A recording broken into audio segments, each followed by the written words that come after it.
Quer aprender a ter resultados como esse na internet sem precisar aparecer em vídeos no YouTube? Então clica no botão aqui embaixo, faz a sua inscrição no meu treinamento Ranqueamento de Vídeos no YouTube, o Pulo do Gato, que lá eu vou te ensinar tudo o que você precisa saber para trabalhar com o YouTube em vídeos onde você nem precisa aparecer. E o vídeo de hoje do canal tudo sobre o São Paulo que enfrenta o Cruzeiro no fim de semana pelo retorno do Brasileirão e claro, mais ainda sobre essa campanha de Zubeldia no Tricolor.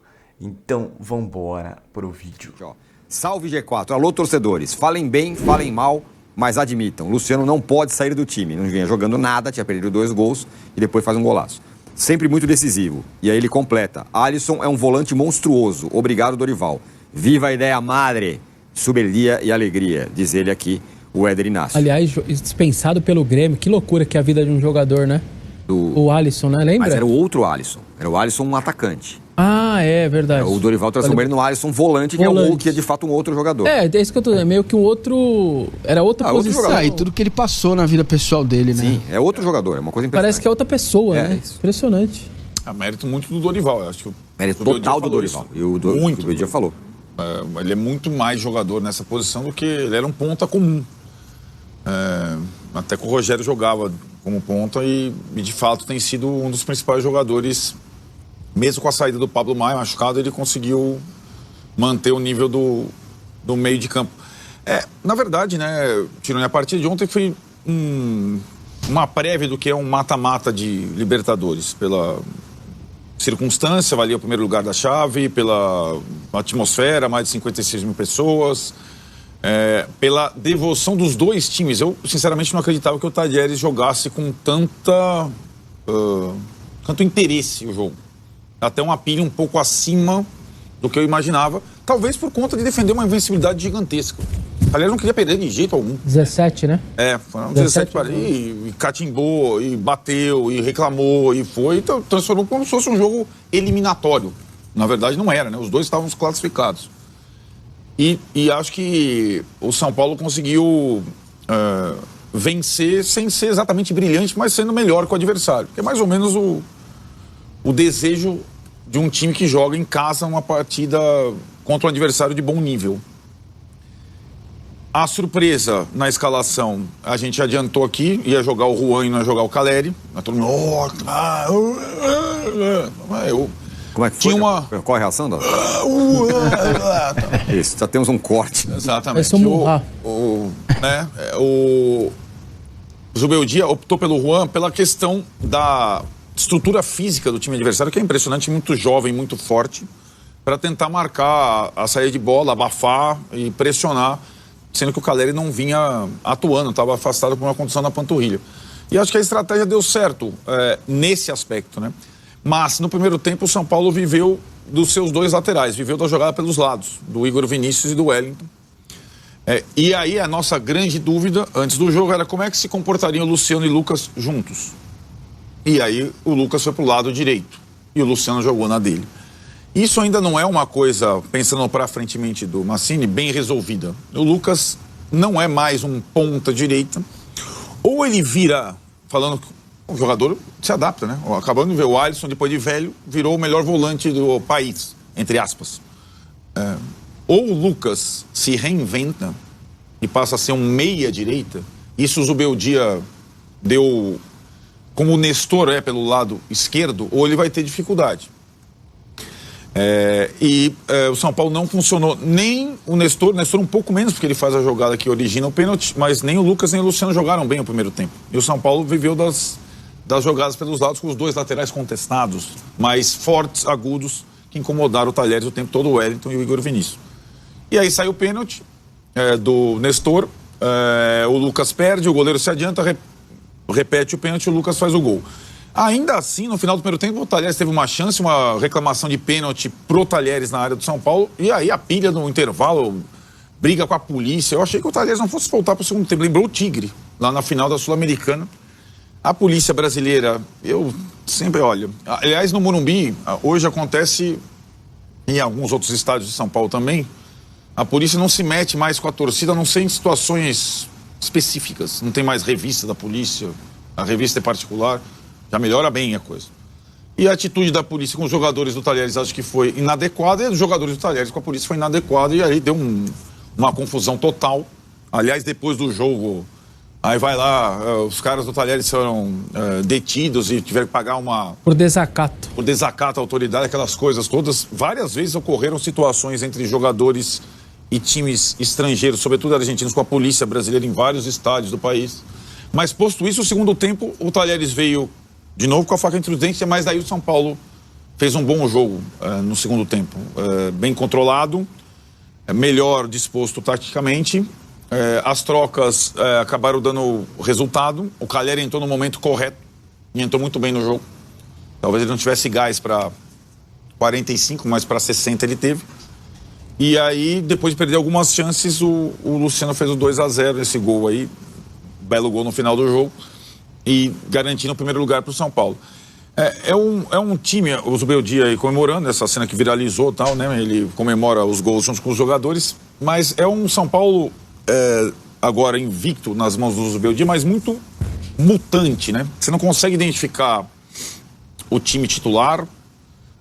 Ontem ele falou um pouco do que é o sistema dele, em números. Ele falou, 4-2-1, mas que pode virar 4-3-3, mas o Néstor, aí que tá.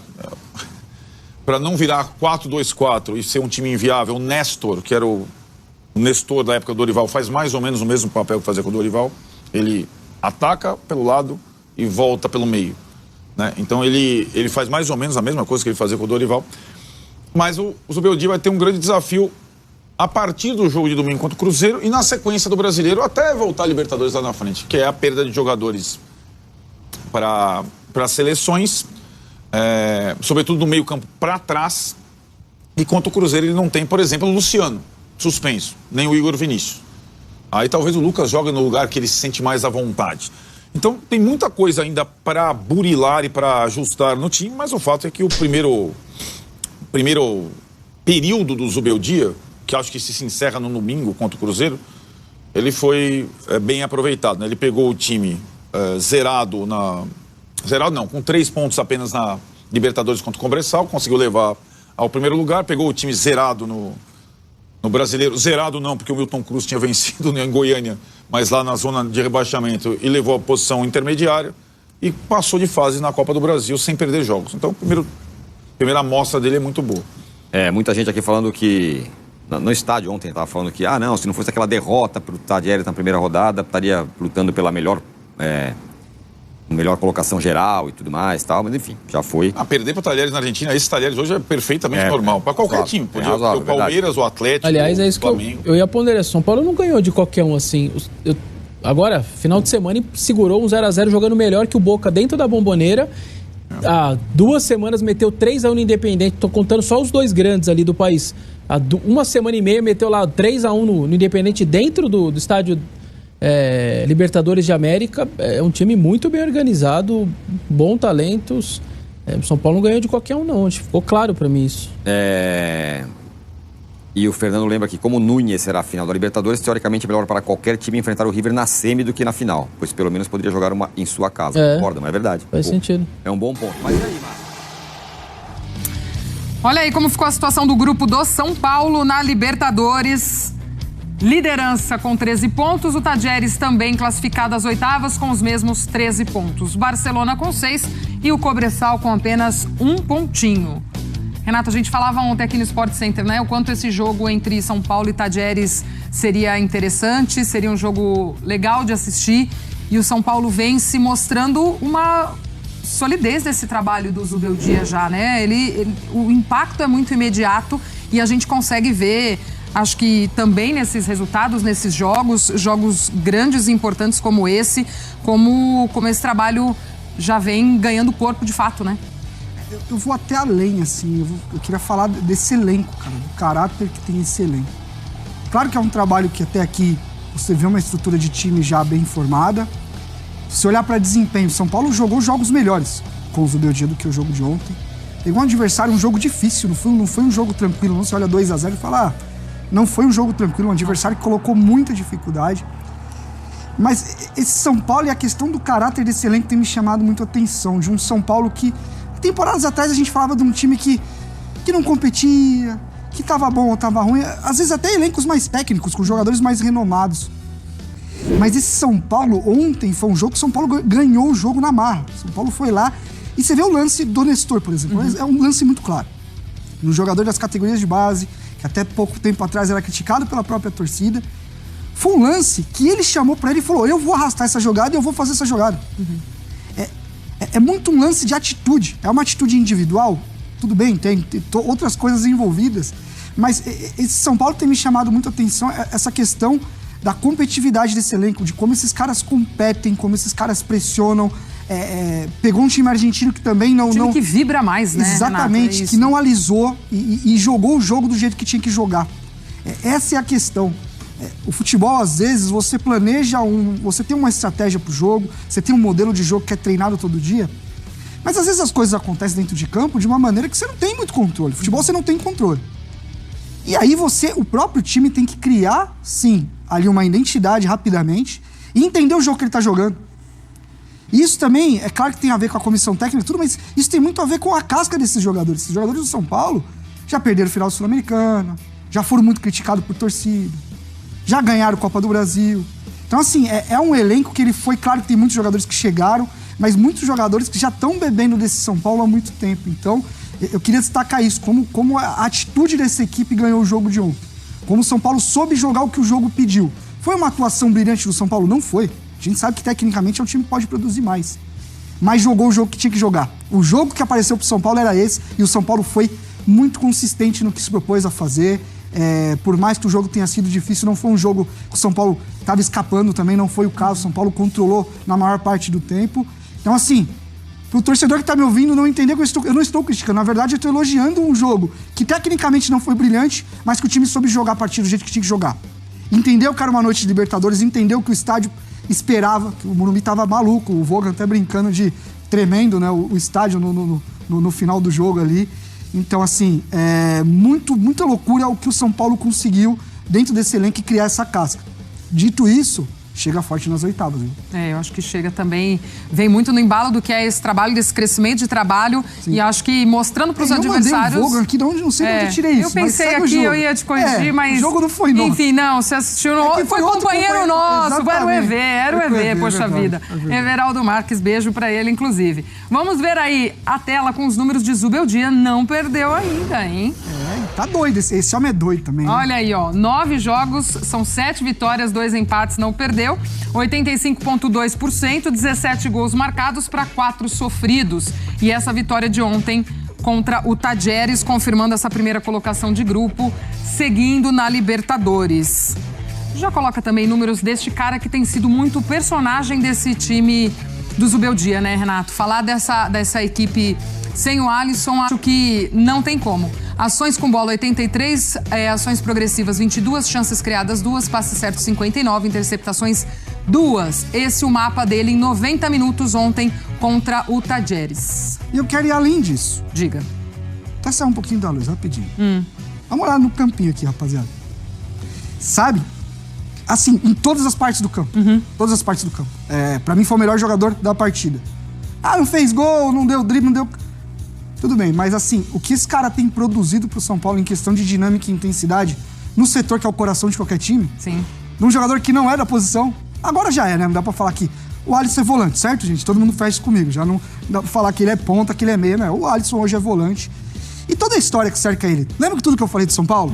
Do caráter, da proatividade, do quanto é um time agressivo? Incorpora nesse cara. Ele não tem nem estrutura física pra ser um volante de pegada. E ele pegou todo mundo ontem. Ele entrou na pegada dos argentinos. E assim, sem bola, entregando tudo. A gente vê o quanto de campo ele consegue percorrer. E com bola, tirando bola da pressão, colocando o time pra frente. Ações progressivas. O que é Fansports? É quando você faz o time avançar. Você coloca o time pra frente. Então assim, o que tem jogado de bola esse cara é sacanagem. O jogo ontem foi dele. Salve, galera! Estamos ao vivo. Creio que estamos ao vivo. Eu e o Renan aqui para fazer mais uma live do São Paulo, aquela semanal tradição de quinta-feira. Vamos fazer uma tabelinha aqui, depois da vitória do São Paulo sobre o Tajeres, em noite de Morumbis, lotado de Libertadores, que o Renan conhece tão bem. Nosso pé frio, o Éder Traschini, abandonou a galera, vai para a Copa América cobrir a seleção brasileira do Dorival e do Rafael. Mas nós estamos aqui firmes e fortes para fazer um resumo do São Paulo na semana. E hoje, coincidentemente, num pós-jogo, né? Não faz ainda 24 horas da vitória do São Paulo sobre o Talheres, né, Renan? Mas as coisas ainda estão vivas nas nossas memórias dessa noite de Libertadores. A primeira pergunta que eu te faço é o seguinte: você esteve no Morumbi e qual foi a sua sensação depois de uma quarta-feira de Libertadores daquela? Tinha até um cheiro de mata-mata, embora fosse um jogo de fase de grupos, não foi? Boa tarde, Arnaldo. Prazerzaço estar com você aqui mais uma vez. Boa tarde a todos. Bom, eu estive, obviamente, no Morumbi, e antes de tudo eu não queria falar simplesmente do pós-jogo, eu queria falar do pré-jogo. Eu vivi também momentos ali da chegada do ônibus, coisas que me remetem excelentes memórias da época enquanto jogador de São Paulo, chegando ali no Morumbi, aquela festa que a torcida fez, não era com fogos e tal, não era tão bonita quanto é hoje, mas também era uma festa muito grande, era espetacular, e ter vivido isso de novo e junto da minha família toda foi espetacular. E parecia assim, Arnaldo, você foi muito feliz no que você falou agora, parecia mata-mata já, um jogo nervoso, um jogo de mata-mata, aqueles jogos de decisão, de um gol para lá, um gol para cá, o que de fato era. Se o São Paulo fizesse um gol, passaria, não precisava de 2 ou 3, um gol só do São Paulo passaria. Então, por isso também o Talheres estava um pouco recuado, mas, Arnaldo, posso até decepcionar os torcedores tricolores, mas eu não... Faltou um pouco, sabe? Eu não sei se você tem a mesma opinião que eu, mas não foi um jogo solto do São Paulo. A gente vai explanar muito mais aqui durante o programa, mas, na minha opinião, principalmente pela forma que o Lucas foi escalado. A gente já conversou como que o Zubeldia escalaria Lucas junto de Luciano, isso, aquilo e tal, e principalmente por isso. Primeiro ponto, quando você coloca o Lucas aberto numa das pontas, qualquer que seja, direita ou esquerda, a lateral já marca o Lucas. A lateral já limita, a linha lateral. O Lucas, certo? Do que quando se ele está para o meio, ele sai para lá, sai para cá, a qualidade que ele tem, a força, a velocidade, ele sai para o lado que ele quiser e dificilmente, eu não vejo hoje um marcador que pare o Lucas, quando ele vem com a bola em velocidade. Quando ele está nas extremidades do campo, Arnaldo, a linha por si só já é um marcador do Lucas, já é um limitador das ações do Lucas, né? E eu, sinceramente, para a manutenção de Lucas e Luciano juntos, na minha opinião, quem sou eu, né, Arnaldo, para opinar em relação a isso, mas na minha opinião essa não seria a melhor escolha, deixar o Lucas aberto numa das extremidades, sem contar questões físicas, de responsabilidade defensiva, de recomposição e tal, coisa que ele teria muito menos estando centralizado no campo, né? Então, o Renan traz... gente, como mudaram as coisas, né? Eu vou contar uma história, acho que a Maria vai lembrar, o Bruno Vicari, apresentador do ESPN Brasil, ano passado falou que quando o Dorival viesse para São Paulo, quando ele veio para São Paulo, era um atraso de carreira, né? E aí o Dorival foi campeão, ele teve que se retratar e tudo mais.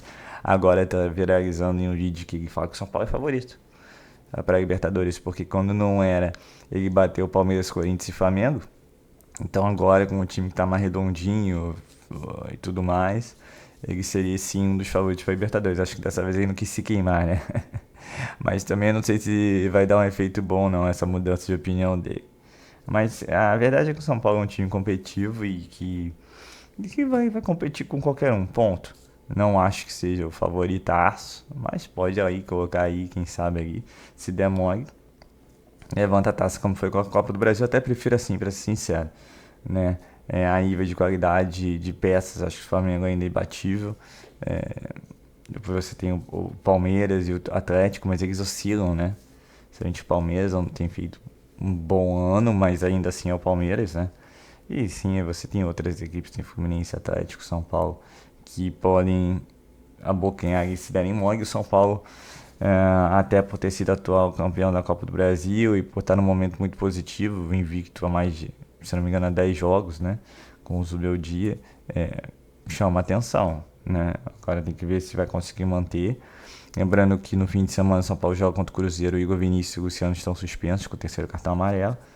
E acho que aí o Lucas vai poder jogar na posição que ele gosta, né? Até porque depois você tem uma longa parada, se não me engano, até o meio da outra semana, e vai ter mais ou menos aí um pouco mais de uma semana aí tranquilamente para continuar aí fazendo os treinamentos necessários aí, porque o elenco fica ainda mais redondinho, né? Então é isso, o São Paulo aí que, não digo que é a equipe bola da vez, mas que vem chamando a atenção por um futebol bem jogado, sim, especialmente pelos resultados, né? E mesmo quando não joga bem, eu achei bem legal o que o Renato falou, o São Paulo vai na marra, vai na raça, vai na vontade, busca o resultado, e eu acho que foi muito o jogo contra o Tadieres, principalmente aqui no primeiro tempo, né? Que o São Paulo não existe, vai até o fim. Tem um vídeo também muito bacana também do Nestor, que começa a jogada roubando a bola lá atrás, corre do campo de defesa até o ataque para fazer o lance, que é o lance que abre o placar, que é o pênalti, né? Um jogador que evoluiu demais e que é fundamental hoje, novamente, na equipe de São Paulo, né? Era fundamental com o Dorival, era fundamental com o Carpini, era fundamental com o Rogério, e mais fundamental e mais completo hoje com o Zubeldia. Então, assim, o São Paulo que vive um momento de tudo dando certo, graças a Deus, né? Porque também a gente sofreu o Carpini conseguiu desfazer tudo que foi feito pelo Dorival, e o Zubeldia em pouquíssimo tempo aí consegue botar tudo de volta no lugar. Acho que também porque tem muita qualidade, tem qualidade. Não digo que tem qualidade como do Flamengo, mas tem qualidade, tem peças de posição, tem opção. Então, não tem desculpa para não fazer um bom trabalho. Eu acho que títulos são consequências, né? São detalhes. E um detalhe importante que apareceu essa semana também, o Wellington Rato já voltou a treinar com bola. Ótima notícia, porque o Rato é enjoado. Eu gosto bastante.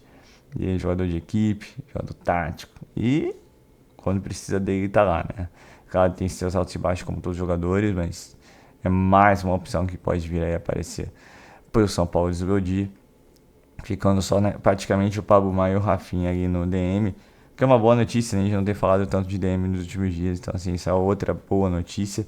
E a outra ótima notícia para os meus ouvidos foi a entrevista do Zubeldia, que falar que não pode... tem que saber regular o uso do Lucas pro Lucas não se machucar. Perfeito, cara. Perfeito. Eu acho que ele tá assim... O Zubeldia tá muito à vontade, né? Ele sabe o que ele tem, ele sabe o que ele quer, ele sabe o que pode fazer. Então, assim, é só o São Paulo voar, meu amigo. É só o São Paulo voar e vamos ver. A expectativa é muito boa, a expectativa... É um jogo difícil contra o Cruzeiro. Cruzeiro que foi vendido para o novo dono, né? O Ronaldo vendeu a equipe, mas é uma equipe que tem o Cássio, parece que vai contratar o Paulinho. Tá querendo contratar uma porção de gente, porque o cara lá que é dono do Cruzeiro tem 9 bilhões de reais em grana. Então vamos esperar um jogo bem difícil. Jogo no Morumbi, acho que no mínimo aí 40 mil pessoas. E torcer pro São Paulo vencer, até para se manter na parte de cima da tabela, né? Bom matar logo esse campeonato, logo chegar aos 45 pontos o quanto antes, para não sofrer nenhum perrengue lá no final. Então é isso, é o São Paulo aí, só coisas boas no momento, que continue assim. E vamos ficar de olho, se tem São Paulo, se tem notícia, se tem novidade, como eu sempre digo, tem vídeo no canal, tá ok? Então é isso, pessoal, eu sou Marcelo Mazorra do canal Mazorra SPFC. Se você quer ficar ganhando as últimas notícias, as novidades do São Paulo Futebol Clube, não deixe de se inscrever no canal, ativar o sininho para notificações e se puder nesse vídeo, como eu sempre peço, deixe aquele likezão, tá ok? Saudações tricolores, uma ótima sexta-feira a todos e valeu! Quer aprender a ter resultados como esse na internet sem precisar aparecer em vídeos no YouTube? Então clica no botão aqui embaixo, faz a sua inscrição no meu treinamento Ranqueamento de Vídeos no YouTube, o Pulo do Gato, que lá eu vou te ensinar tudo que você precisa saber para trabalhar com o YouTube em vídeos onde você nem precisa aparecer.